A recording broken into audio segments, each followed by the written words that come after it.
nos sequestrar, nos arrebatar.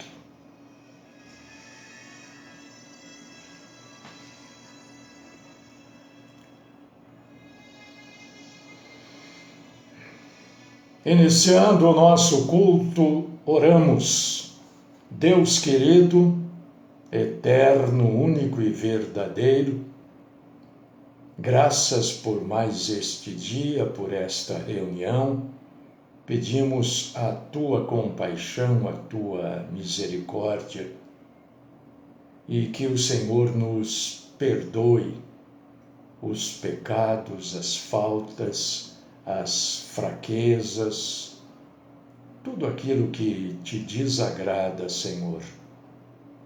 Perdoa. Traz arrependimento ao nosso coração e que nos esforcemos para não pecar tanto. Fala conosco, Senhor, nesta manhã de terça-feira. Esclarece as nossas dúvidas daquilo que precisamos saber.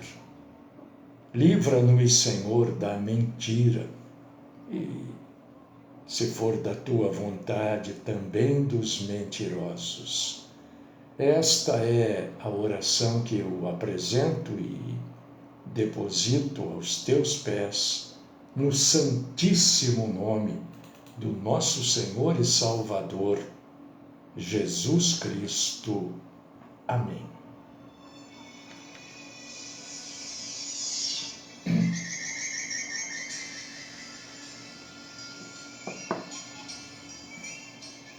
Eu já falei muitas vezes sobre arrebatamento da igreja e hoje eu vou falar de novo, mas para não ser repetitivo, eu vou falar trazendo novas informações, novos dados a respeito do arrebatamento da igreja que eu e outras pessoas acreditamos que está muito perto.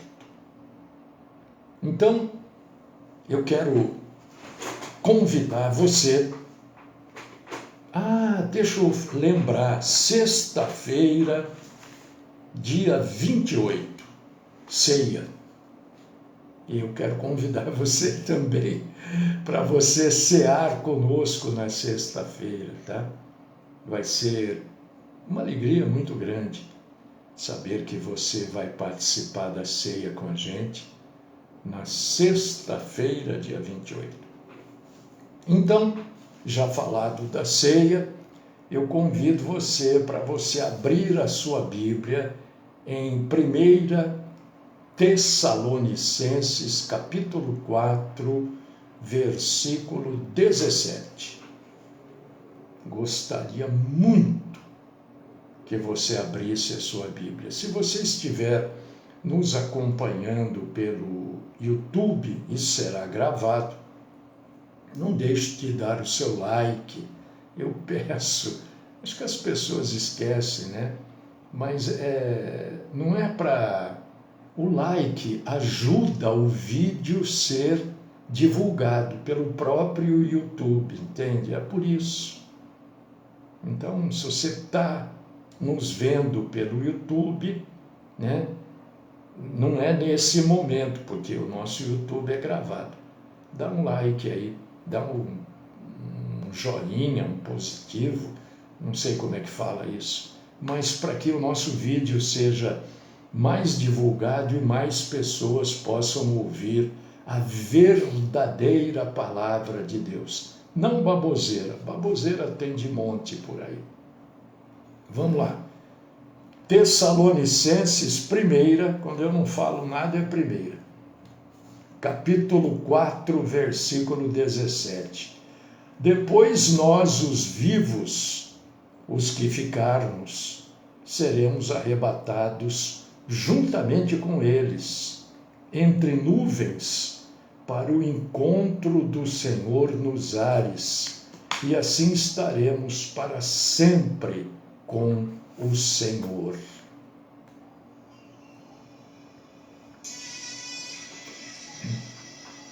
Bom,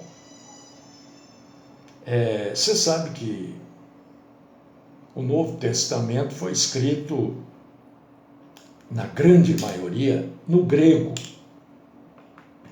Porque naquela época se falava o latim, que os romanos falavam, o grego e o hebraico, naquela região, óbvio, né?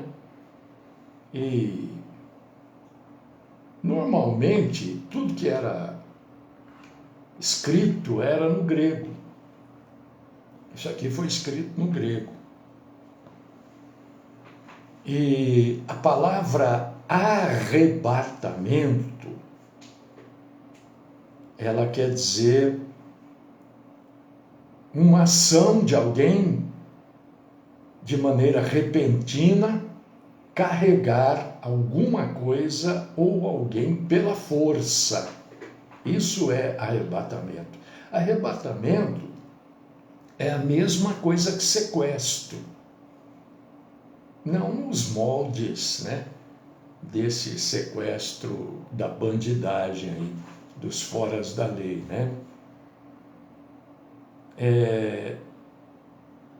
O apóstolo Paulo ensina aqui em 1 Tessalonicenses, capítulo 4, 17, que os verdadeiros crentes em Cristo serão repentinamente arrebatados, sequestrados pelo poder de Cristo e vão encontrar o nosso Senhor Jesus nos ares.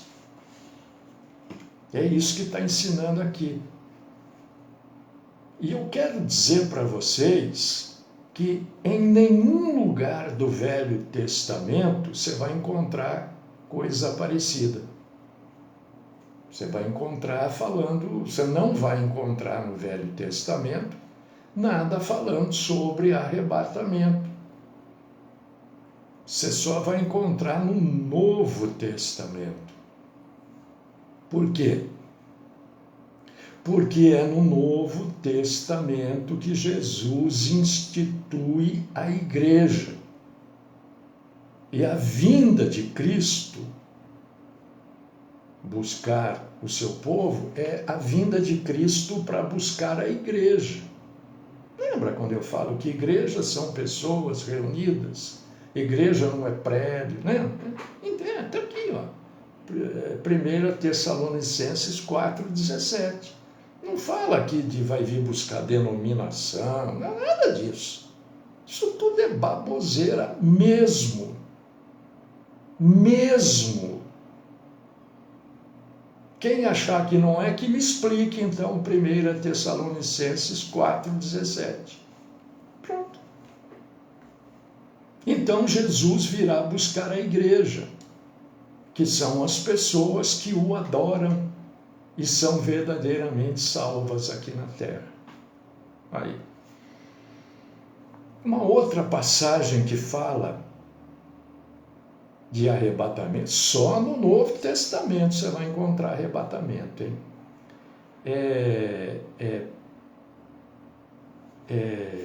João, Evangelho de João, capítulo 14, versículos do 1 ao 3. Na noite anterior à morte do Senhor, à crucificação do Senhor, Jesus falou para o céu, olha só como vai mudar o entendimento bíblico de certas passagens agora. Preste atenção nisso.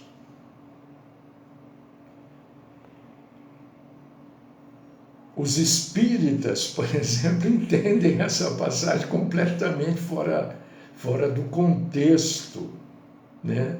Infelizmente, fazer o quê? Mas Jesus, na noite anterior à sua crucificação, Jesus fala para os discípulos que os deixaria por um pouco de tempo. Pode ler aí, acompanha aí. João 14, 1, 2, 3. que ele iria, por esse pouco de tempo, romper a comunhão física com eles. Quer dizer, ele não estaria mais fisicamente com os discípulos. E quando Jesus fala isso, os discípulos ficam muito desconfortáveis, né? Mas Jesus promete que ele retornaria para levá-los a um lugar de comunhão permanente. E este lugar seria a casa do Pai.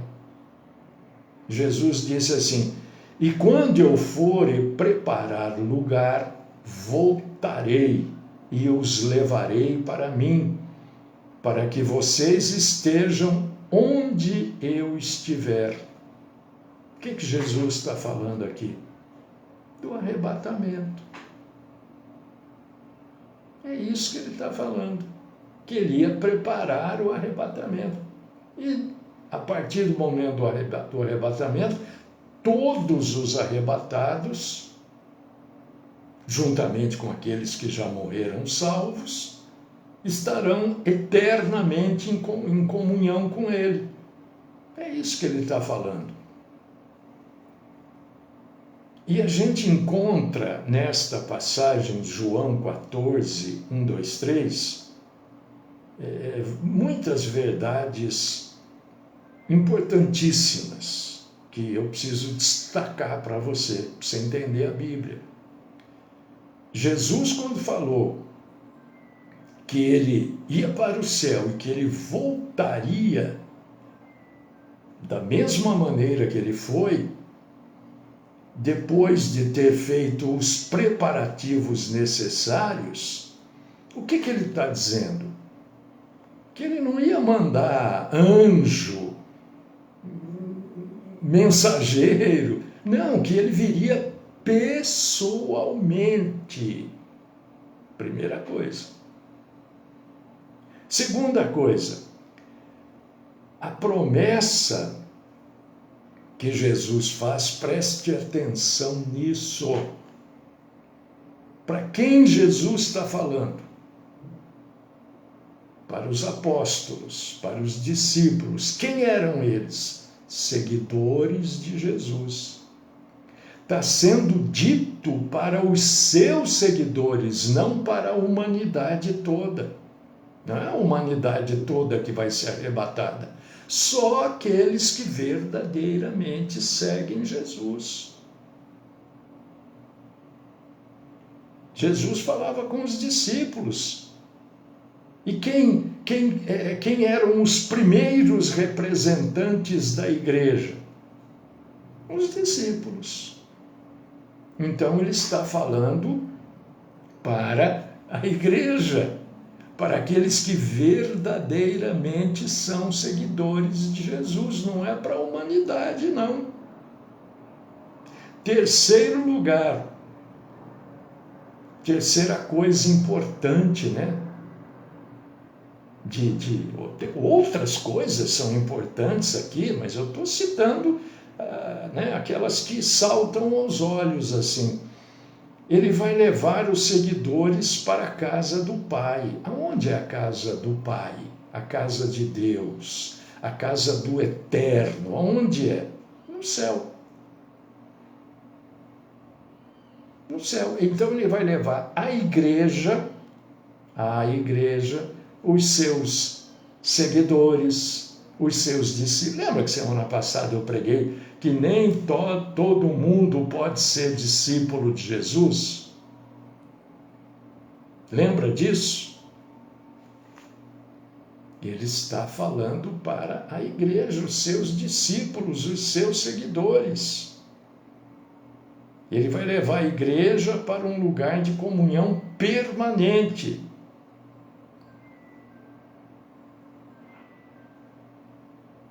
E esta passagem aqui de João 14 é a primeira passagem da Bíblia que fala de arrebatamento. Logo no Evangelho de João, primeira passagem que vai falar de arrebatamento na Bíblia é essa, João 14. Jesus está falando coisas e os discípulos não estavam entendendo. Mas graças a Deus nós entendemos isso hoje. Aquilo que era mistério deixou de ser mistério. Muita coisa que era mistério no Velho Testamento hoje não é mais. No Novo Testamento, quando foi escrito, divulgado, era mistério, hoje não é mais. Esse é um mistério que deixou de ser mistério. Nós já sabemos por que Jesus falou isso. Porque ele vai voltar para buscar a igreja. Convido você para abrir na carta de Tito. Existe essa carta na Bíblia. Existe. Tito, capítulo 2, versículo 13. A esperança futura do crente não é nada disso que falam por aí, que mostram por aí, que proclamam por aí dia e noite. Não é isso. Eu tenho pena de quem acredita nessas mentiras. O que vai fazer? A esperança do crente é o retorno de Jesus Cristo em glória. Nós, cristãos, devemos viver a expectativa, a esperança, a espera do momento em que Cristo vai aparecer para os arrebatados, e os arrebatados vão conhecer verdadeiramente o nosso Senhor.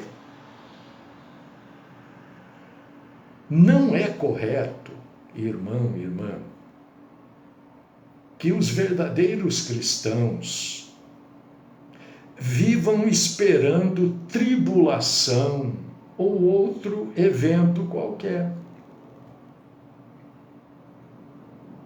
Não é correto. Não é bíblico. Simplesmente assim, não é bíblico. Porque o cristão não pode ficar esperando que o mar vai tomar conta da terra, que vai ter a terceira guerra mundial. Não temos que esperar nada disso. Isso é estar fora daquilo que Jesus falou. Nós temos que esperar o quê? O retorno de Jesus para buscar a igreja. É isso que está na carta a Tito, capítulo 2, versículo 13. Acabou. Simples assim. Mas está vendo quando eu falo? Quando eu falo aqui, meus irmãos,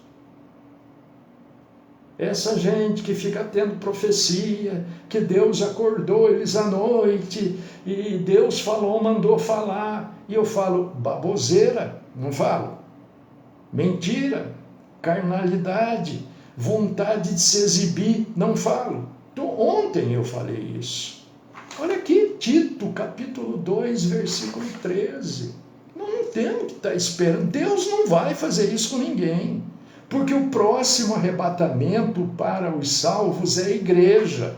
Não é terremoto, não é guerra. Aquilo que está lá é para o judeu. As pessoas não sabem ler a Bíblia. Que isso não aconteça no sábado. É para o judeu, não é para mim. Eu não tenho nada a ver com isso. Para mim, eu não sei se vai acontecer numa segunda, numa quinta, num sábado, de madrugada, de manhã cedinho, à tarde, na hora da... Eu não sei. Eu só sei que vai acontecer. Então eu espero isso acontecer. A minha esperança é que o mundo pode virar de ponta cabeça, e vai. Né? Porque, se não me falha a memória, acho que é Isaías que fala que a terra vai cambalear como um bêbado.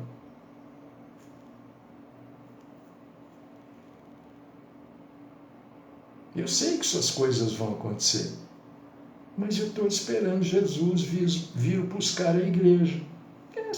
É isso que eu tenho que esperar. Então, essas pessoas que ficam trazendo essas profecias aí, não acredite. Porque, é vontade de aparecer. Ontem eu falei isso. Porque isso que eu estou falando é bíblico. O que não é bíblico é o que eles falam. Filipenses, capítulo 3, versículo 20. Filipenses 3, 20.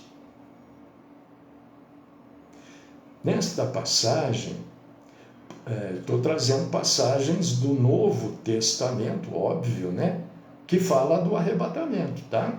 A primeira que eu trouxe foi Tessalonicenses 4,17. A segunda é a primeira passagem da Bíblia que fala de arrebatamento, que é João 14, 1, 2, 3. A terceira foi Tito 2,13. E a quarta é Filipenses 3,20, onde Paulo informa aos crentes de Filipos, né, Filipe, que eles serão levados à sua real pátria. Onde é a nossa real pátria? Brasília? Não. Graças a Deus. É o céu.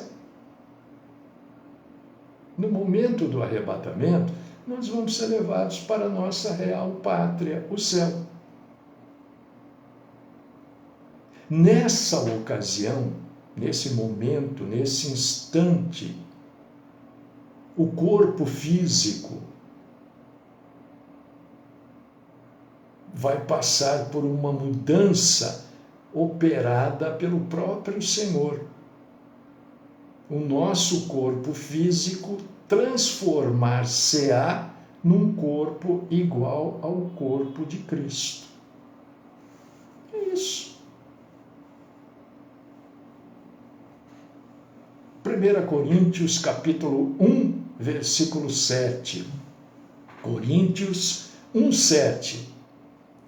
Na abertura desta carta aos Coríntios, o apóstolo Paulo exorta os cristãos de Corinto a viver de forma consagrada à luz da vinda do nosso Senhor. E a vinda do Cristo arrebatador, né, é uma motivação para cada um de nós para vivermos o serviço santo e dedicado a Jesus. Isso também que eu estou falando aqui está na Bíblia. Eu quero que você confronte o que eu falo com a Bíblia. Dá uma lida, pode ser agora. 1 João, lá as cartas, lá no final. 1 João, capítulo 3, versículos do 1 até o 3. Você vai ler, em outras palavras, é claro, exatamente o que eu acabei de falar. Esperar um segundinho para você ir lá ler. Não tem problema, pode ler. A vinda do Senhor nos motiva a viver uma vida de dedicação e uma vida ao serviço santo da proclamação do verdadeiro evangelho. Existe evangelho falso? Claro que existe. A maioria do que você ouve por aí, que pena, é falso. Agora vamos para 1 Coríntios, capítulo 15, versículos 51 e 53. Nesta passagem sobre o arrebatamento, o apóstolo Paulo diz que a verdade do arrebatamento é um mistério. Ele diz assim: eis que eu digo um mistério. Mistério para quem? Para os coríntios, para o povo de Corinto. Ele diz assim: nem todos dormiremos, mas todos seremos transformados num momento, num abrir e fechar de olhos, ao som da trombeta. Versículos 51 e 52. A palavra mistério é usada muitas, dezenas de vezes, imagino eu, no Novo Testamento. E o que é um mistério? É uma coisa que não estava revelada até aquele momento.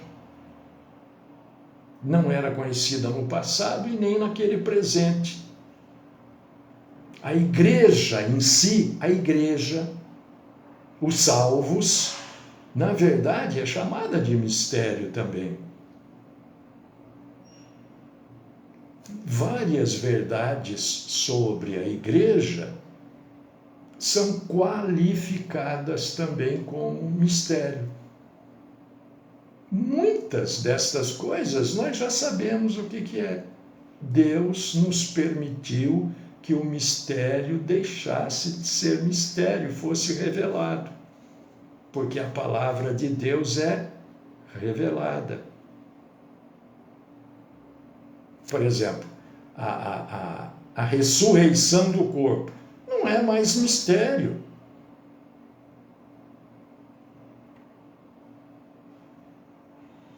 Também era mistério que haveria crentes na terra quando o Senhor, já não é mais mistério quando o Senhor retornar. Era mistério que alguns crentes não experimentarão a morte. Já não é mais mistério. A gente sabe que muita gente, eu gostaria de estar vivo lá no momento do arrebatamento. Não vão passar pela morte, vão ser arrebatados e encontrar o Senhor nos ares e transformados em imortais. Então você vê, várias coisas eram mistério. Hoje, Deus, pela compaixão e pela misericórdia, nos revela. Vamos voltar em Tessalonicenses, capítulo 4, versículos do 13 ao 18. Esta eu creio ser a principal passagem sobre o arrebatamento da igreja. Porque o arrebatamento, irmão, irmã, é o arrebatamento da igreja. Porque a igreja são pessoas.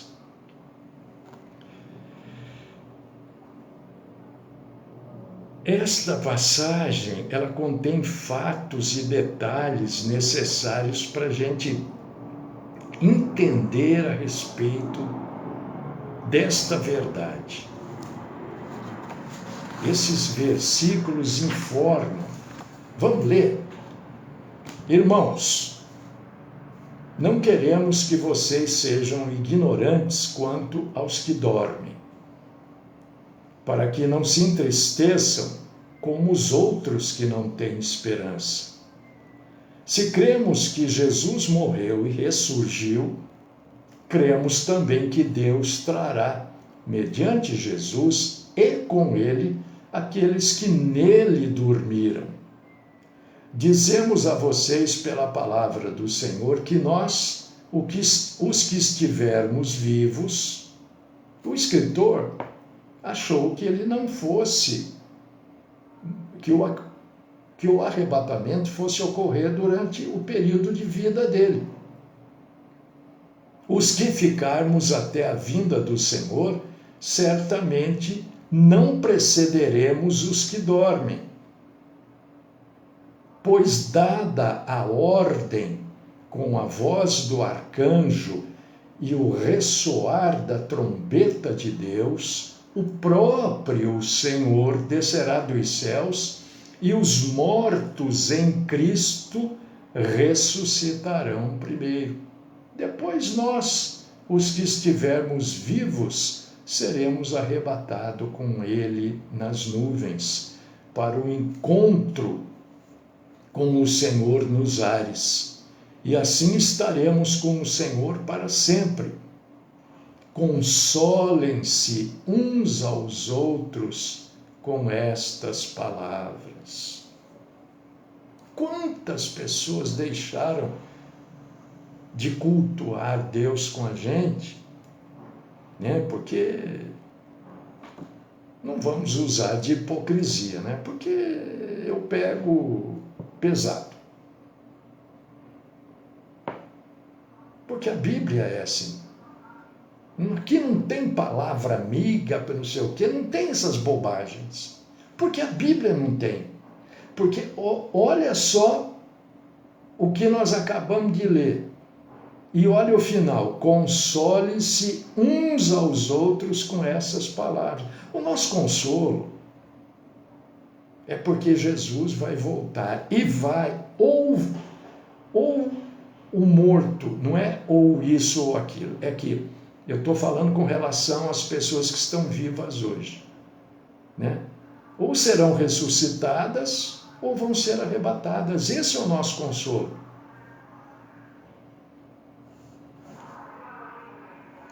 E agora eu quero que você preste atenção. Eu sei que você está prestando atenção, mas é para você entender o final de tudo agora.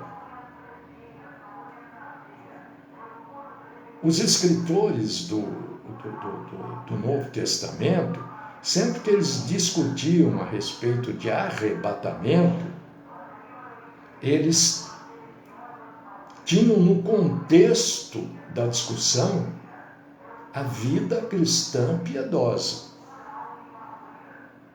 Porque a verdade e a realidade esperada do arrebatamento deveria e deve produzir mudança na nossa forma de vida enquanto o arrebatamento não vem, na nossa forma de pensar enquanto aguardamos o arrebatamento.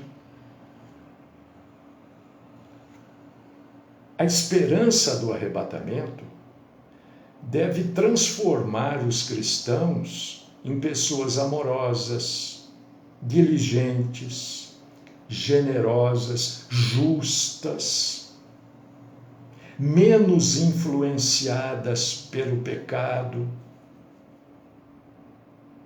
e lutadoras, guerreiras contra o sistema mundano de Satã.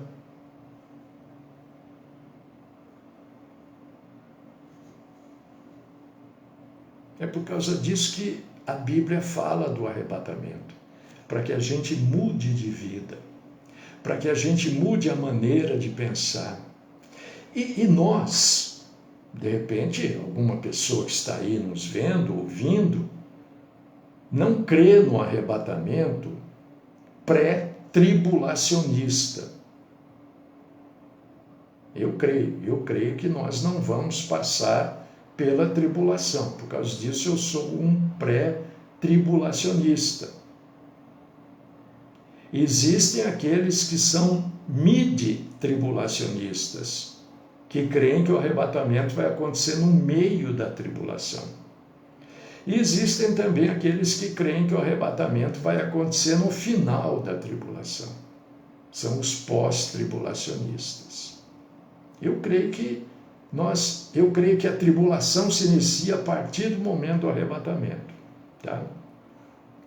E nesta maneira de crer, a gente precisa entender, e isso é importantíssimo, isso é fundamental, que o arrebatamento não é precedido de sinal nenhum. Sinal nenhum. Não tem que acontecer isso para que aconteça o arrebatamento. Não. Jesus não vai mandar um sinal, não vai mandar uma profecia. Não.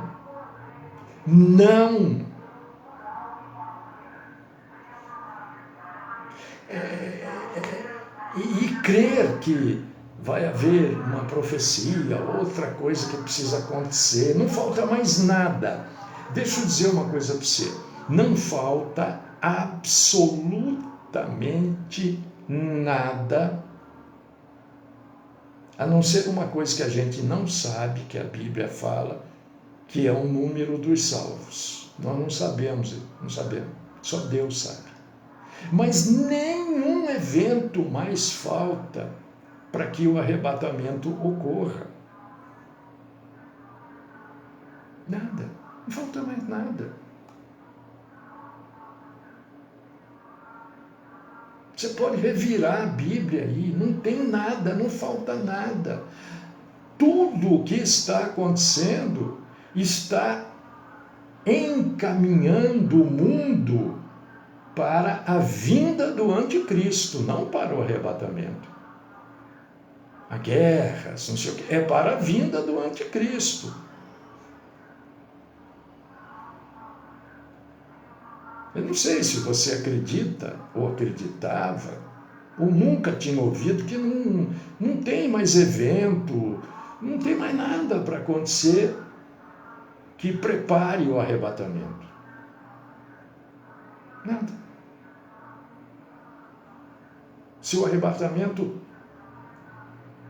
se Deus quiser que isso aconteça hoje, vai acontecer hoje, porque não falta mais nada.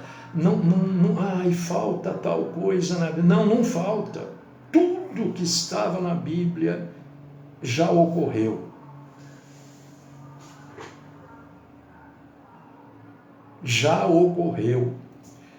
Cada coisa que você vê, cada notícia, guerra, rumor de terceira guerra, tudo isso não tem nada a ver com o arrebatamento. É isso que eu quero que você entenda. Então essas profecias aí que essa gente vive publicando aí no Instagram, Facebook, é tudo bobagem. Porque você está vendo? Com este conhecimento, com este entendimento, eu posso vir aqui e falar que isso é bobagem. Isso é mentira, porque não falta nada para o arrebatamento. Isso tudo e outras coisas que estarão ocorrendo ainda é um preparo para a manifestação pública do anticristo.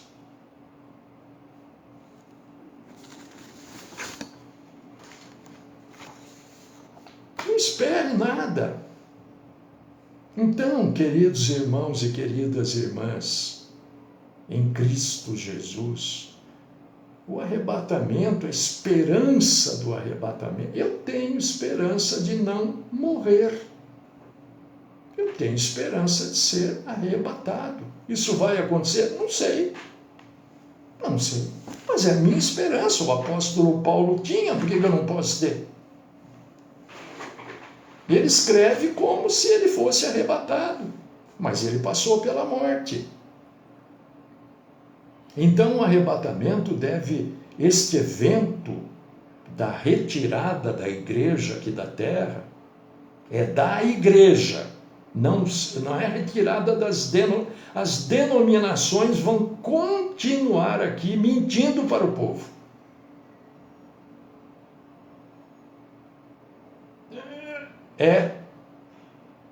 O pastor, o Mário é contra, não sou contra a denominação, sou contra o que a maioria, não todas, é claro, mas sou contra o que a maioria prega, mentira. Eu acho que você deve ser contra também. Esse retorno do nosso Senhor Jesus Cristo a qualquer momento deve nos encher de um ímpeto de fidelidade para servir o Senhor com fidelidade, com entusiasmo. Porque Jesus está voltando. Quando eu digo está voltando, mas eu ouço, pois é, então. Mas ele está voltando. Paulo também escreveu. Achou também que a volta seria nos tempos dele, não foi. Mas o que eu posso dizer para você, biblicamente, é o seguinte: o juiz, neste momento, está parado na porta com a mão na maçaneta.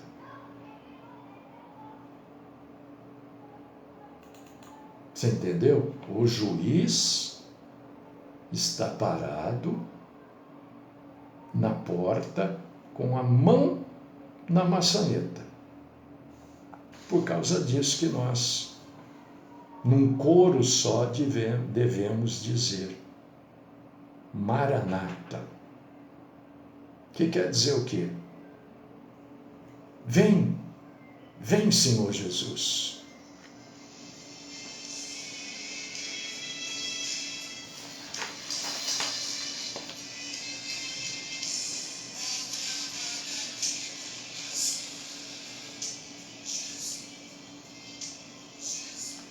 Ó Deus Todo-Poderoso, Deus querido, Pai amado, que a nossa mente receba uma fagulha, uma faísca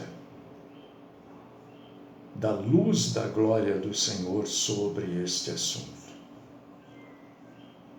Jesus está voltando. Pode ser hoje, pode ser daqui 1000 anos, mas ele está voltando.